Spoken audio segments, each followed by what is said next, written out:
Բարի օր սիրելի հայրենակից, այսօր չորեքշաբթի է եւ եթերում իրական լուրերի հերթական թողարկումն է։ Ձեզ ենք ներկայացնում անցած շաբաթվա կարևոր իրադարձությունները։ ԱՄՆ փոխնախագահ Ջեյդի Վենսը դարձավ ամերիկյան ամենաբարձրաստիճան պաշտոնյան, որը երբևէ ծիծեռնակաբերդում հարգել է Հայոց ցեղասպանության զոհերի հիշատակը։ Դատելով լուսանկարներից Ջեյդի Վենսին եւ տիկնոջը հուշահամալիրի տարածքում հայ բարձրաստիճան պաշտոնյաներ չեն ուղեկցել։ Սակայն հաջորդ օրը Ջեյդի Վենսը ջնջել է առավոտյան X-ում Հայոց ցեղասպանության հուշահամալիր կատարած այցի մասին գրառումն ու լուսանկարները, փոխարենը կիսել իր խոսնակի գրառումը, որտեղ ի տարբերություն իր գրառման Հայոց ցեղասպանություն եզրույթը բացակայում է։ Ըստ Վենսի խոսնակի գրառման, Հայաստանում կատարած այցի վերջին օրը փոխնախագահն ու երկրորդ տիկինը ծաղիկներ են խոնարհել անմար կրակի մոտ եւ գրառում կատարել հյուրերի գրքում։ Հայաստան այցի ժամանակ ՀՀ ներկայիս կառավարության վարչապետն ու Միացյալ Նահանգների փոխնախագահը ստորագրել են միջուկային էներգիայի խաղաղ նպատակներով օգտագործման ոլորտում ՀՀ եւ ԱՄՆ կառավարությունների միջև համագործակցության մասին համաձայնագրի բանակցությունների ավարտի վերաբերյալ համատեղ հայտարարություն։ Դրանից բացի 11 միլիոն դոլարի հետախուզական դրոնային տեխնոլոգիաների վաճառք են հաստատել Հայաստանի համար, հայտարարեց ԱՄՆ փոխնախագահ Վենսը։ Արդյոք պետք են Հայաստանին ԱՄՆ-ի կողմից կառուցվալիք մոդուլային ատոմակայանները։ Հարցնում է Թատերաբեն Facebook-յան էջը եւ պատասխանում իր հարցին։ Մոդուլային կայանները փոքր հզորության են, նախատեսված են փուլային կառուցման համար, տեսականորեն պահանջում են ավելի կառավարելի ներդրում եւ կարող են կառուցվել ավելի արագ, քան դասական մեծ ատոմակայանները։ Նախագծերում մեծ շեշտ է դրվում նաեւ անվտանգության ժամանակակից համակարգերի վրա։ Բացի այդ, աշխարհում արդեն կան փոքր կամ մոդուլային ռեակտորների կիրառման որոշ օրինակներ, հիմնականում մեկուսացված համակարգերում կամ փորձարարական ձևաչափով։ Բայց այստեղ է սկսվում հիմնական բայցը։ Այս պահին աշխարհում չկա քաղաքացիական մոդուլային փոքր ատոմակայան, որը լիարժեք աշխատի որպես երկրի ազգային էլեկտրացանցի ինտեգրված տարր նույն կարգավիճակով, ինչ դասական ատոմակայանները։ Սա նշանակում է, որ եթե Հայաստանը ընտրի այս ճանապարհը, փաստացի դառնում է վաղ կիրառող պետություն, իսկ էներգետիկ հիմքի ոլորտում վաղ կիրառող լինելը միշտ բարձր ռիսկ է։ Ավելանում են նաև կարգավորման, վերահսկողության եւ կախվածության հարցերը, վառելիքի մատակարարումից մինչև սպասարկում եւ թափոնների կառավարում։ Ուստի այս պահին ամենաօբյեկտիվ գնահատականը սա է. մոդուլային փոքր ատոմակայանները հետաքրքիր եւ հեռանկարային ուղղություն են, բայց Հայաստանի համար դեռ չեն կարող դիտվել որպես փորձված եւ առանցքային լուծում ազգային էլեկտրացանցի հիմքը ապահովելու համար։ Իրական քննարկումը պետք է լինի ոչ թե նոր է թե հին է, այլ արդյոք մենք պատրաստ ենք լինել փորձարկող երկիր եւ արդյոք այս լուծումը մեզ տալիս է իրական էներգետիկ անկախություն, թե պարզապես փոխում է կախվածության աղբյուրը։ Իսկ ինչ գիտենք Հայաստանի կողմից ձեռք բերվող VBET անօդաչու թռչող սարքի մասին, շարունակում է նույն Թատերաբեմը։ VBET MQ-35 Ամերիկայում արտադրված ժամանակակից անօդաչու թռչող սարք է, որը կարող է ուղղահայաց բարձրանալ եւ վայրեջք կատարել։ Օդում կարող է մնալ 9-ից 10 ժամ, թռչել մինչև 100 կմ հեռավորություն եւ հասնել 4500-ից 6000 մետր բարձրության, արագությունը մոտ 90 կմ/ժ է։ Ամբողջական քաշը մոտ 56-ից 57 կիլոգրամ է, բայց կարող է տեղափոխել մինչև 10-ից 11 կիլոգրամ օգտակար բեռ, օրինակ տեսախցիկներ, ջերմային սարքեր կամ այլ հետախուզական սարքավորումներ։ VBAT-ը նախատեսված է հետախուզության, դիտարկման եւ թիրախների հայտնաբերման ու նշանառման համար։ Այն աշխատում է ինքնավար ռեժիմով, նույնիսկ երբ GPS-ը կամ ռադիոկապը խափանված է։ Հայտարարվել է, որ անգամ կապն ընդհատվելու պայմաններում սարքը շարունակում է աշխատանքը առանց կանգ առնելու։ VBAT-ը արդեն օգտագործվել է Ուկրաինայում, նույնիսկ ռուսական ՌԵՊ պայմաններում։ Բացի ռուսական հաղորդագրություններից չկան այլ տվյալներ, որ այն զանգվածաբար խոցվել է։ Մեր ձեռք բերելու սարքերը նույն դասի են, մարտական ճակերտավոր փորձ ունեցող, հավանաբար վերջին արտադրական տարբերակից։ Հատուկ պետք է նշենք, որ նորացված մոդելների մասին հրապարակային տվյալներ չկան։ Հայաստան այցից հետո ԱՄՆ փոխնախագահը մեկնել է Բաքու, որտեղ փետրվարի 10-ին հանդիպել է Ադրբեջանի նախագահ Իլհամ Ալիևին։ Բաքվում քննարկվել են նախագահ Դոնալդ Թրամփի խաղաղության նախաձեռնությունների հաջորդ քայլերը Հայաստանում եւ Ադրբեջանում։ Ըստ ԱՄՆ փոխնախագահի մամուլի խոսնակի, նախագահ Ալիևը եւ փոխնախագահ Վենսը քննարկել են նախագահ Թրամփի Հայաստանում եւ Ադրբեջանում խաղաղություն հաստատելու նախաձեռնության հաջորդ քայլերը։ Նրանք կենտրոնացել են առևտրի եւ բարգավաճման, տեխնոլոգիաների եւ դիվանագիտական կապերի վրա, նաեւ խոսել են հաջորդ քայլերի մասին, այդ թվում միջազգային խաղաղության եւ բարգավաճման Թրամփի ուղու TRIP-ի համար պայմանագրերի կկման եւ թույլտվությունների, ինչպես նաեւ վստահության ամրապնդման միջոցառումների, ինչպիսիք են բանտարկյալների ազատ արձակումը, ամերիկյան ներդրումները եւ տարածաշրջանային տնտեսական ինտեգրացիան։ Դրանից բացի Իլհամ Ալիևն ու Ջեյդի Վենսը ԱՄՆ-Ադրբեջան ռազմավարական համագործակցության կանոնադրություն են ստորագրել մի փաստաթուղթ, որի վրա ըստ Ալիևի հայտարարության Բաքուն ու Վաշինգտոնը աշխատել են 6 ամիս։ Մյունխենում France 24-ին տրված հարցազրույցում Ադրբեջանի նախագահ Իլհամ Ալիևը հայտարարել է, թե ԱՄՆ փոխնախագահ Վենսը բարձրացրել է Բաքվի բանտերում պահվող Արցախի ռազմաքաղաքական ղեկավարների հարցը։ Ես ներկայացրեցի Ադրբեջանի դիրքորոշումը այդ հարցի վերաբերյալ եւ դրանով ամեն ինչ ավարտվեց, հայտարարել է Ալիևը։ Նա պնդում է, թե նրանք անջատողականներ են, որոնք ապօրինի գործել են միջազգային հանրության, այդ թվում Հայաստանի կողմից Ադրբեջանի Հանրապետություն ճանաչված տարածքում։ Չնայած Բաքվում անցկացված դատական նիստերին ոչ մի միջազգային լրատվամիջոց ներկա լինելու հնարավորություն չի ունեցել, դրանք լուսաբանել են բացառապես ադրբեջանական լրատվականները, Ադրբեջանի նախագահը պնդել է, թե նիստերն անցկացվել են լիովին թափանցիկ։ Նա խոսել է հայ գերիներին տրամադրված փաստաբանների մասին, մինչդեռ իրականում նրանց շահերը պաշտպանել են ադրբեջանցի փաստաբանները, քանի որ միջազգային փաստաբանների առաջ բազմաթիվ խոչընդոտներ են եղել։ Ադրբեջանի նախագահն Արցախի գերեվարված ղեկավարության շինծու դատավարությունը համեմատել է Նյուրնբերգյան դատավարությունների հետ։ Երբ Ալիևին առաջարկվել է շրջել էջը եւ ներում շնորհել գերիներին, նա հայտարարել է. այս մարդիկ մարդկության դեմ լուրջ հանցագործություններ են կատարել։ Նրանց հանցագործությունները նույնիսկ ավելի ծանր են, քան այն, ինչ նացիստները կատարել են Երկրորդ համաշխարհային պատերազմի ժամանակ։ Եթե հայ հասարակության համար կարևոր էր գերիների թեման, որի բարձրացման համար տարբեր մարդիկ, ընկերություններ ու կուսակցություններ դիմել էին Վենսին, ապա ադրբեջանցիները նրան դիմել էին ՀՀ ադրբեջանցիների վերադարձի հետ կապված։ ՀՀ-ից դուրս գնացած ադրբեջանցիները 157,000 են, ըստ մեր վիճակագրական տվյալների նրանց մեծ մասը ՀՀ-ից դուրս է եկել մինչև դեկտեմբերի 6-ը, իսկ դեկտեմբերի 7-ի դրությամբ 6000 ադրբեջանցի մնացել է Հայաստանում։ Նախագահականի մոտ հավաքի ժամանակ լրագրողների հետ զրույցում ասել է ՀՀ առաջին միպ Լարիսա Ալավերդյանը, անդրադառնալով այն տեղեկությանը, թե ադրբեջանական մի խումբ կազմակերպություններ դիմել են ԱՄՆ փոխնախագահին, նշելով, որ Երևանում բարձրացնի Հայաստանից տեղահանված ադրբեջանցիների վերադարձի հարցը։ Նրանց 90%-ը ուղղակի կարողացել են տները վաճառել, փոխանակել կամ Սովետական միության աշխատանքային պետկոմիտեի միջոցով ստացել են փոխհատուցում, ոչ թե որպես փախստական, այլ որպես երկրաշարժից տուժած։ Սովետական միության աշխատանքի պետական կոմիտեն համարել է, որ նրանց բնակարանները մնացել են այն վայրերում, որտեղ երկրաշարժը քարուքանդ է արել, տվել են փոխհատուցում ոչ թե անձամբ այդ մարդկանց, այլ Ադրբեջանի համապատասխան պետական աշխատանքային կոմիտեին։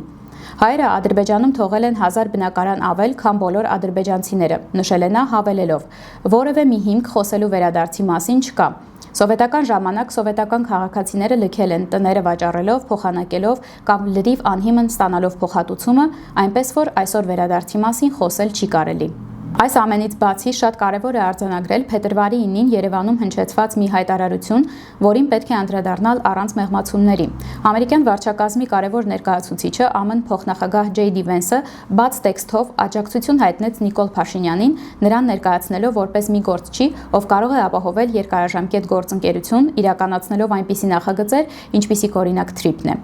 Ավելին, նա ընդգծեց, որ հարցն այն է, թե ինչպես խաղաղության համաձայնագիրը բարեհաջող հասցնել հաջորդ փուլ, ինչպես վարչապետին պահել լավ դիրքում, որպեսզի նա կարողանա կենտրոնանալ ապագայի վրա։ Գիտեմ, որ ընտրություններ են մոտենում, ես չեմ խոսի դրա մասին, բայց եթե իմ աջակցությունը որևէ նշանակություն ունի, ապա նա անկասկած ունի այդ աջակցությունը, քանի որ նա այն մարդն է, ով կարող է երկարաժամկետ գործընկերություն կառուցել նման ծրագրերի հաջողությամբ իրականացնելու համար։ Սա արդեն ոչ թե դիվանագիտական քաղաքավարություն է, այլ հստակ քաղաքական աջակցություն ընտրություններին ընդառաջ։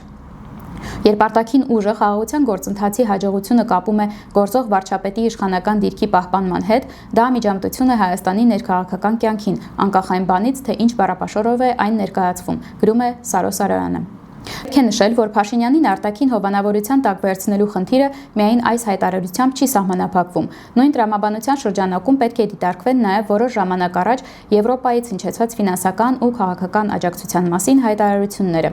Օրինակ, դեկտեմբերի 2-ին ՀՀ արտգործնախարար Արարատ Միրզոյանի հետ համատեղ ասուլիսի ընթացքում ԵՄ արտաքին գործերի եւ անվտանգության քաղաքականության հարցերով բարձր ներկայացուցիչ Եվրոպական հանձնաժողովի փոխնախագահ Կայա Կալասը նշել էր. Ռուսաստանն ու իր արբանյակներն ապատեղեկատվական արշավներ են իրականացնում Հայաստանում խորհրդարանական ընտրություններին ընդառաջ։ Մենք տեսնում ենք նույն ցանցերը, որոնք օգտագործվել են Մոլդովայում, այսինքն սցենարը նույնն է։ Եվրամիության ֆինանսավորումը կօգնի հայտնաբերել եւ արձագանքել նման ազդեցություններին։ Այդ նպատակով նույն օրը հայտարարվեց, որ Եվրոպական միությունը 15 միլիոն եվրո կտրամադրի Հայաստանին, որը կուղղվի խաղաղության եւ դիմակայունության ամրապնդմանը։ Նկատենք, որ Մոլդովայի օրինակի հիշատակումը ցույց է տալիս, որ արտաքին աջակցությունը դիտարկվում է որպես ներքաղաքական կյանքի վրա ազդելու գործիք։ Այլ կերպ ասած, խոսքը միայն անվտանգային կամ տնտեսական օժանդակության մասին չէ, այլ իշխանության շարունակականության ապահովման մասին։ Տարիներ շարունակ ԱՄՆ-ն այլ պետությունների կողմից որևէ պետությունում ընտրական գործընթացների նկատմամբ ազդեցություն ունենալու խնդիրը ներկայացրել է որպես ժողովրդավարության հիմնարար սպառնալիք։ Այդ իսկ պատճառով Ռուսաստանին վերագրվող միջամտությունների շուրջ արևմտյան աշխարհում ձևավորվել է կոշտ քաղաքական եւ իրավական դիրքորոշում, սակայն նույն սկզբունքն այսօր չի կիրառվում այն դեպքում, երբ աջակցությունը տրվում է դաշնակցային կամ գործընկեր համարվող ուղղությամբ։ Այդ երկակի չափանիշը արդեն իսկ խոսում է այն մասին, որ այստեղ գործում է ոչ թե սկզբունքը, այլ շահը։ Այս ամենը տեղի է ունենում մի ժողովրդի հետ, որը դեռ չի հաղթահարել 2020 թվականի պատերազմի հետևանքները ու 2023 թվականին Արցախի հայ բնակչության ամբողջական բռնի տեղահանության, էթնիկ զտման ողբերգությունը։ Հանրային պահանջը քաղաքական եւ իրավական պատասխանատվության ենթարկել ազգային արժանապատվությունն ու պետության շահերն ու իրավունքները ոտնահարած պաշտոնյաներին դեռ մնում է օրակարգում։ Սակայն արտաքին կենտրոններից հնչող աջակցությունը գործող իշխանությանը փաստացի փոխում է ներքին քննարկման տրամաբանությունը։ Արդարության եւ պատասխանատվության հարցը մղվում է երկրորդ պլան ճակերտավոր կայունության եւ ճակերտավոր ներդրումային միջավայրի անվան տակ։ Ստացվում է մի իրավիճակ, երբ խաղաղության համաձայնագիրը ներկայացվում է ոչ թե որպես երկու պետությունների համաձայնության արդյունք, այլ որպես աշխարհաքաղաքական նախագիծ, որի իրականացումը պահանջում է կոնկրետ քաղաքական դեմքի իշխանական դիրքի պահպանում, իսկ այդ պահպանման համար գործի են դրվում արտաքին քաղաքական ու ֆինանսական ազդակները։ Հայ հանրությունը կրկին կանգնած է վերջին տարիներին արտաքին աշխարհի կողմից իր դեմ բանեցվող փորձի առաջ՝ լրացվելու պատերազմի հետևանքների, Արցախի կորստի, անվտանգության խաթարման մասին հարցերում, լրացվելու այն հիմնավորմամբ, որ ապագան չպետք է խաթարվի անցյալի քննարկմամբ, սակայն առանց անցյալի գնահատականի ապագա չի կառուցվում։ Իսկ եթե այդ լրությունն ապահովվում է արտաքին քաղաքական աջակցությամբ, ապա խնդիրը միայն իշխանության հարց չէ, այլ պետական ինքնիշխանության։ Ընտրությունների արդյունքը պետք է ամրագրվի Հայաստանի քաղաքացիների կամքով։ Եթե դրանց արդյունքը նախապես կապվում է արտաքին դերակատարների ռազմավարական ծրագրերի հետ, ապա խոսքն այլևս պարզապես գործընկերության մասին չէ։ Խոսքը Հայաստանի քաղաքական ընթացքի վրա արտաքին ազդեցության մասին է, որի հետևանքները երկարաժամկետ են լինելու, անկախ այն բանից, թե ինչ անվանում կտրվի այդ աջակցությանը։ Հիշեցնենք, որ նմանատիպ մի աջակցություն էլ Փաշինյանը ստացավ Վլադիմիր Պուտինից 2021 թվականի ընտրություններին ընդառաջ, իսկ ավելի կոնկրետ 2020 թվականի նոյեմբերի 17-ին Ռասիա 24 հեռուստաընկերությանը տրված հարցազրույցի ժամանակ, որտեղ Ռուսաստանի նախագահը ընդգծեց, որ ՀՀ վարչապետ Նիկոլ Փաշինյանի դեմ դավաճանության մեղադրանքները անհիմն են։ Ստացվում է, որ Փաշինյանը հավասարապես ձեռք է տալիս եւ Ռուսաստանին, եւ Եվրոպային, եւ ԱՄՆ-ին, եւ Թուրքիային ու Ադրբեջանին, եւ միայն մեզ, հայերիս ու Հայաստանին ձեռք չի տալիս։ Հանուր իր իշխանության պահպանման Փաշինյանը ոչ միայն Արցախը ճանաչեց Ադրբեջանի մաս, այլև շարունակում է Ադրբեջանին նվիրել Հայաստանի ինքնիշխան տարածքները։ Սա ադրբեջանական մարտական հենակետ է Հայաստանի Հանրապետության սուվերեն տարածքում Սյունիքի բարձրավանդակում 3200 մետր բարձրության վրա, գրում է հետքը։ Ադրբեջանցիներն այստեղ հայտնվել են 2022 թվականի սեպտեմբերյան հարձակման ժամանակ, խորանալով ՀՀ տարածքի ներսում 3 կիլոմետր։ Օկուպացիայից 3 տարի անց 2025 թվականին նրանք սկսել են ընդլայնել հենակետի տարածքը, հայտնվել են նոր խրամատներ, կառուցվել է նոր ինժեներական կառույց, որն ըստ էության բետոնապատ է։ Այս դիրքից դիտարկվող տարածքում ընդամենը 2 կիլոմետր հեռավորության վրա է գտնվում Կարկառի երկրաջերմային էլեկտրակայանի համար նախատեսված շինհրապարակը։ ՀՀ ներկա իշխանության օրոք ադրբեջանցիները հայտնվել են այս ռազմավարական օբյեկտից ընդամենը 1,8-ից 2 կիլոմետր հեռավորության վրա, ինչի հետևանքով տարածքը վերածվել է առաջնագծի հայ-ադրբեջանական զորքերի շփման գոտում։ Բարձր տեղադիրքի շնորհիվ ադրբեջանական այս եւ դրանից 1,5 կիլոմետր հյուսիս գտնվող մյուս հենակետը կրկին ՀՀ տարածքում գերիշխող են հարակից տարածքի նկատմամբ, ինչը ստեղծում է անվտանգային շատ մեծ ռիսկեր։ Նույնանման խնդիրներ ունենք Վայոց ձորի, Գեղարքունիքի մարզերում, որոնց կարող եք ծանոթանալ հետքի Facebook-յան էջում։ Բացի ՀՀ ինքնիշխան տարածքներ զիջելուց, Փաշինյանը շարունակում է պայքար հայության ինքնության հենասյուներից հայ առաքելական եկեղեցու դեմ։ Ավստրիայում կայանալիք եպիսկոպոսած ժողովից 2 օր առաջ դատախազությունը քրեական հետապնդում է հարուցել ամենայն հայոց կաթողիկոսի նկատմամբ կարգալույց եղած Մասյացոտնի թեմի առաջնորդի հետ կապված դատական ակտի կատարմանը խոչընդոտելու մեղադրանքով, հայտնում է փաստաբան Արա Զոհրաբյանը։ Արգելվել է վեհափառ հայրապետի ելքը Հայաստանից, ինչով փորձ է արվում ձախողել Ավստրիայում կայանալիք եպիսկոպոսատ ժողովը, նշել է Զոհրաբյանը, հավելելով. Վարչապետը երեկ հայտարարել էր, որ թույլ չի տալու, որ կաթողիկոսությունը Հայաստանից դուրս գա։ Ակնհայտ էր, որ այդ հայտարարությունից հետո հետևելու էին այսպիսի գործողություններ։ Դատախազությունը հրաժարվում է այս մասին տեղեկություններ հայտնել։ Բայց սա ամբողջը չէ։ 2020 թվականից ի վեր Հայաստանի գրեթե բոլոր եկեղեցիներում պատարակների քարոզների ժամանակ հնչում են քաղաքական, ես կասեմ ռադիկալ տեքստեր։ Դուք գիտեք հիմա, իհարկե հույս ունեմ, կոռեկտ կհնչի իմ համեմատությունը, բայց նաև դուք գիտեք, որ աշխարհում շատ երկրներում կան նաև իսլամի ծայրահեղական դրսևորումներ, որոնց դեմ համաշխարհային հանրությունը ստիպված է պայքարել։ Սա Ալիևը չի ասել, այլ ՀՀ գերագույն գլխավոր բարենորոգչի խոսքն է հայ առաքելական եկեղեցու մասին իր հարցազրույցներում։ Սա ոչ միայն կոռեկտ չէ, այլև ակնհայտ զրպարտություն է եւ վիրավորական է քրիստոնյաների եւ քրիստոնեական արժեքների նկատմամբ։ Սա եւս մեկ անգամ փաստում է, որ Նիկոլ Փաշինյանը հակաքրիստոնեական ու հակաեկեղեցական արշավ է ձեռնարկել Ադրբեջանի ուղիղ պատվերով։ Հիշեցնեմ նաեւ, որ Ալիևի հրահանգով այս արշավի մեկնարկը տրված Փաշազադեն դեռ անցյալ տարվա մայիսին ասել էր. հայկական եկեղեցին մեծ սպառնալիք է ներկայացնում Հայաստանին հարևան բոլոր տարածաշրջանային երկրների համար։ Փոխարենը Հայաստանի ներկայիս իշխանությունները բավականին լավ են տրամադրված իսլամադավանների եւ մանավանդ ադրբեջանցիների ու թուրքերի հանդեպ։ 2025 թվականին Հայաստանում ապաստան հայցողների թվում հայտնվել է նաև Ադրբեջանի մեկ քաղաքացի։ Ըստ վիճակագրական կոմիտեի տվյալների նա 35-ից 64 տարեկան տղամարդ է։ Սա եզակի դեպք է, քանի որ Ադրբեջանի քաղաքացիների կողմից Հայաստանում ապաստան հայցելու դեպքերը չափազանց հազվադեպ են։ Ընդհանուր առմամբ 2025 թվականին Հայաստանում ապաստան է հայցել 600 անձ։ Ամենամեծ խումբը կազմել են Իրանի քաղաքացիները 197 հոգի։ Նրանց հաջորդում են Ուկրաինայի քաղաքացիները 86 հոգի, Ռուսաստանի 44, Աֆղանստանի եւ Եգիպտոսի 34-ական, Կուբայի 30, Սիրիայի 29, Իրաքի 27, Նիգերիայի 16, Լիբանանի 11։ Ապաստան հայցողների թվում եղել են նաև Թուրքիայի 7 քաղաքացիներ, որոնցից մեկը անչափահաս աղջիկ է, իսկ մնացածը 35 տարեկանից բարձր տղամարդիկ։ Համեմատելով նախորդ տարվա տվյալների հետ, 2024 թվականին Հայաստանում ապաստան հայցողների թիվը ավելի բարձր էր՝ 665 անձ։ Ադրբեջանի քաղաքացու կողմից Հայաստանում ապաստան հայցելը կարող է ունենալ ինչպես քաղաքական, այնպես էլ սոցիալական ենթատեքստ։ Իսկ մինչ այդ հայ երիտասարդության նկատմամբ հոգատարության փաշինյանական մի նոր նախաձեռնություն է ի հայտ եկել, գրում է Արմեն Այվազյանը։ ՀՀ ԿԳՄՍՆ Բարձրագույն կրթության եւ գիտության կոմիտեն իր իսկ կայքում ՀՀ քաղաքացի դիմորդներին եւ ուսանողներին սիրով տեղեկացնում է Թուրքիայի Հանրապետության արտաքին գործերի նախարարության հրավերի մասին գնալ սովորել Թուրքիայում միջին մասնագիտական բակալավրի, մագիստրատուրայի եւ ասպիրանտուրայի կրթաթոշակային ծրագրով։ Կցվում են նաեւ բոլոր մանրամասները, թե ինչպես եւ ուր պետք է դիմել թուրքերի հետ առցանց հանդիպում հարցազրույցների համար։ Ինչ կարելի է ասել այս մասին, թեևս միայն այն, որ ՀՀ ԿԳՄՍՆ ոչ միայն դեմ չէ, այլև նպաստում է հայ ուսանողների թուրքացմանը ու մեծապես հավանական հավաքագրմանը թուրքական հատուկ ծառայությունների կողմից։ Կարծում եմ, լրացուցիչ մեկնաբանություններն իրապես ավելորդ են։ 2026 թվականի փետրվարի 13-ից 14-ը Հայաստանի Հանրապետությունում Ծաղկաձոր քաղաքում խաղաղության կամուրջ նախաձեռնության շրջանակում անցկացվել է երկկողմ կլոր սեղան, որը համախմբել է Հայաստանի եւ Ադրբեջանի քաղաքացիական հասարակության փորձագիտական համայնքի եւ լրատվամիջոցների ներկայացուցիչներին։ Նախաձեռնության հիմնական անդամների հետ մեկտեղ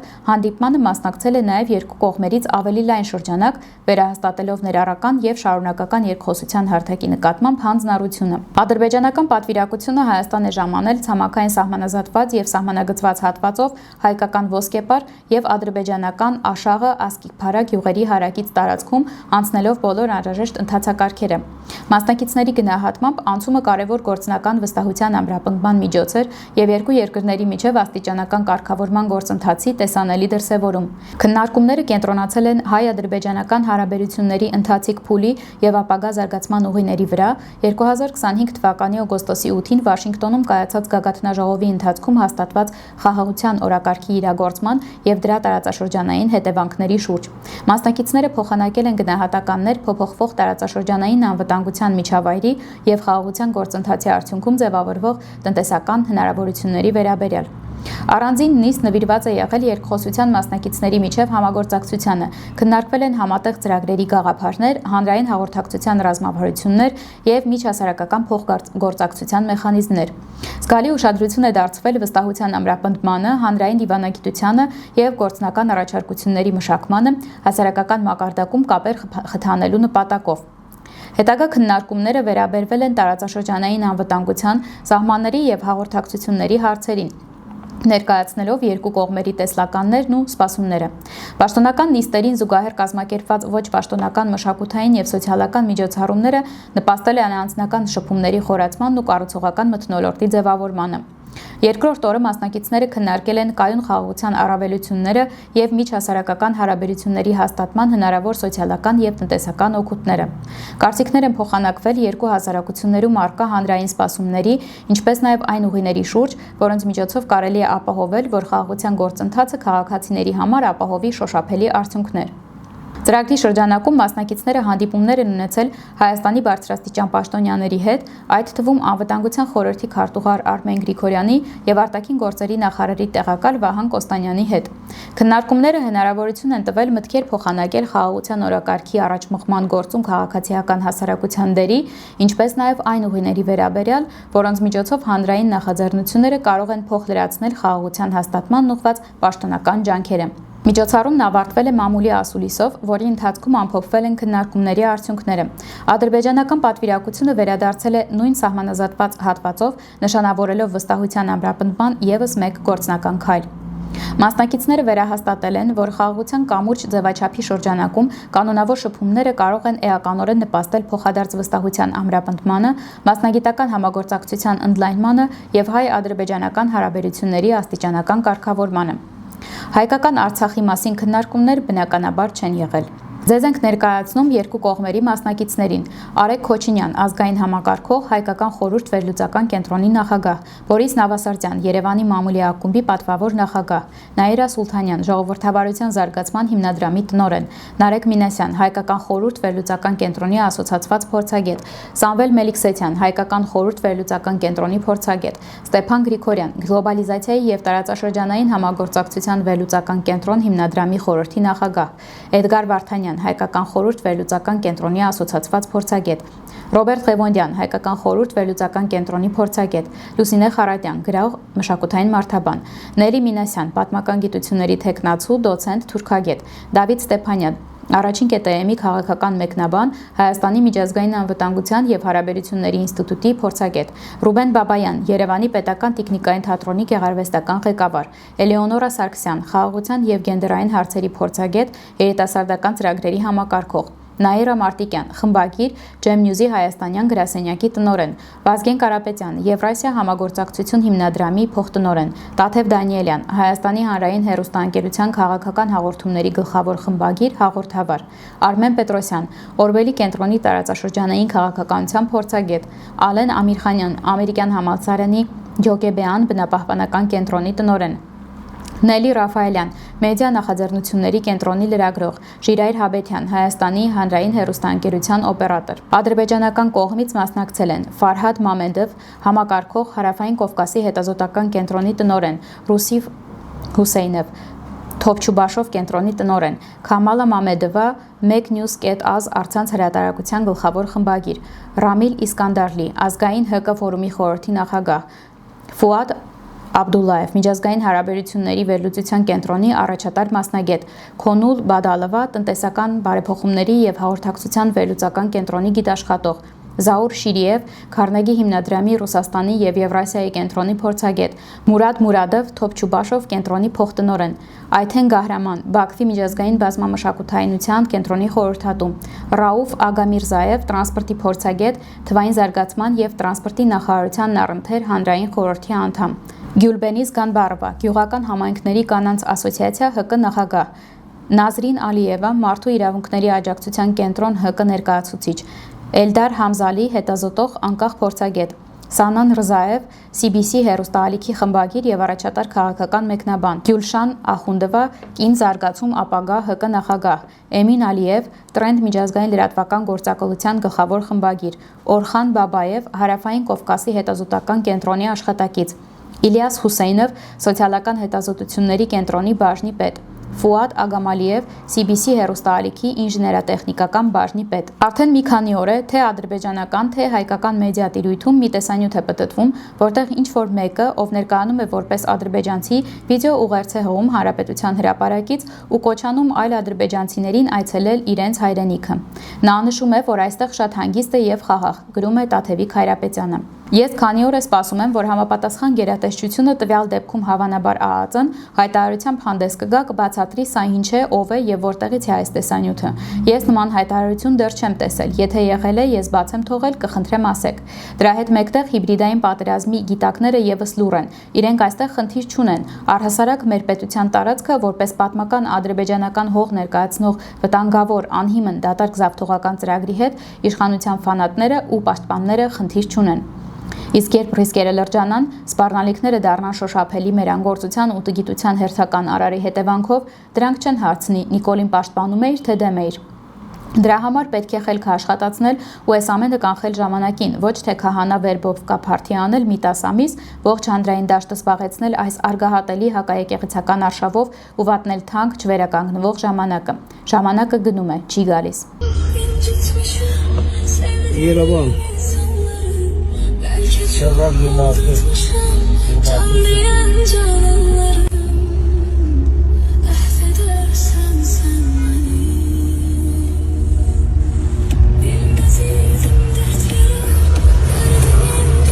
Yerevanın düz ortasındayız. Hemen amanlıqdır, gözəllik, sakitçilik. Buyur gələ bilərsən, gəlməsən də daşqırı göndər gəlsin. Gəlsin, gəzək dolanaq biz.